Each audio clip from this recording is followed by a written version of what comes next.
Hello and welcome to Earnings Echo. We put together the most important information about Arista networks. Imagine having literally the best sales quarter of your life, but then having to lock up almost $9 billion just to guarantee you have products to sell next year. I mean, it's a wild situation. Right. But that is exactly what Arista is facing right now. And today we are looking at what their Q1 FY 2026 performance actually means for your portfolio. So let's just cut through the noise. What did the top and bottom lines look like against expectations? Well, Q1 revenue hit $2.71 billion, Mm. which is, a 35.1% year-over-year increase. Oh, wow. Yeah, effectively crushing their own $2.6 billion guidance. Yeah. And non-GAAP EPS came in at $0.87. Management is clearly leading into this momentum right now. I mean, they'd have to be with those numbers. Exactly. They raised their full-year 2026 revenue growth target to 27.7%, so they're expecting about $11.5 billion, and setting Q2 revenue at $2.8 billion. Beating guidance by over $100 million is just massive. But, numbers don't just magically jump 35% without a major catalyst on the ground. What is actually driving that kind of enterprise demand? So the core driver is robust AI and enterprise spending. They explicitly bumped their annual AI revenue target to $3.5 billion.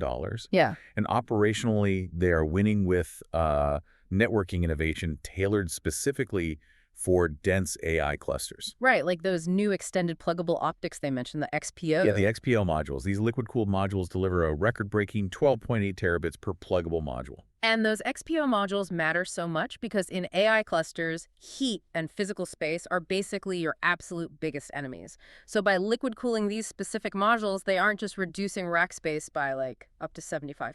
Which is huge on its own. Right. They are allowing cloud titans to cram vastly more computing power into a single data center without melting the servers. Exactly. That density improvement is just a critical selling point for infrastructure buyers. But hold on, I do have to push back on the financials here a little bit. If demand for these high-throughput modules is so unprecedented, why did their gross margins actually drop sequentially down to 62.4%? Well, that margin squeeze comes down to two specific pressures. First, an unfavorable customer mix.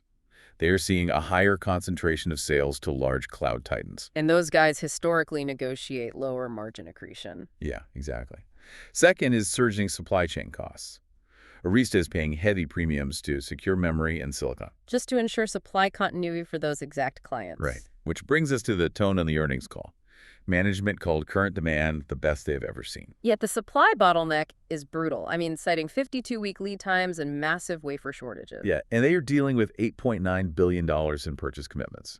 It is insane. It's like paying a massive non-refundable VIP cover charge at a club just for the right to stand in line outside for a whole year. To put that into perspective for you, Arista is prepaying more than double their entire projected 2025 net income just to secure their spot in line for silicon. That capital lockup is immense, which makes it critical to evaluate what expectations are currently driving the stock price. Right. So when I look at their valuation, I like to use a reverse DCF model. Instead of guessing the future, it calculates exactly what growth expectations the market has already baked into today's $175 billion market cap. Based on fiscal 2025 net income of $3.51 billion, what does that math look like here? The market implies an 18.3% net income compound annual growth rate, or CAGR, over the next 10 years. Practically, Arista needs to grow its net income from $3.51 billion today to roughly $18.8 billion by 2035. Just to justify the current valuation. Exactly. Is an 18.3% CAGR actually feasible given the crippling supply constraints and those multi-year hardware commitments we just discussed? Well, historical data suggests it is highly achievable.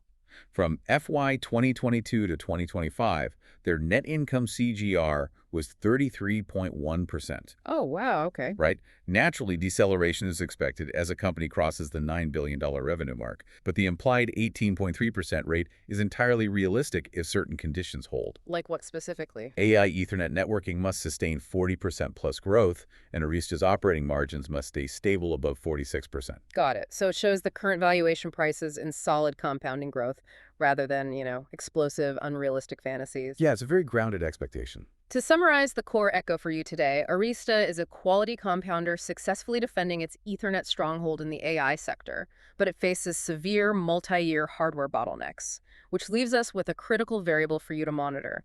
With ongoing component shortages and $8.9 billion tied up in commitments just to secure silicon and memory, will the massive hardware costs required to scale AI infrastructure permanently reset Arista's gross margin floor? And finally, the obligatory disclaimer. All content in Earnings Echo is AI-generated information. It does not constitute investment advice. Investing involves risks. We assume no liability for your investment decisions. Do your own research before taking action. Numbers checked, portfolio prepped. Catch you again soon.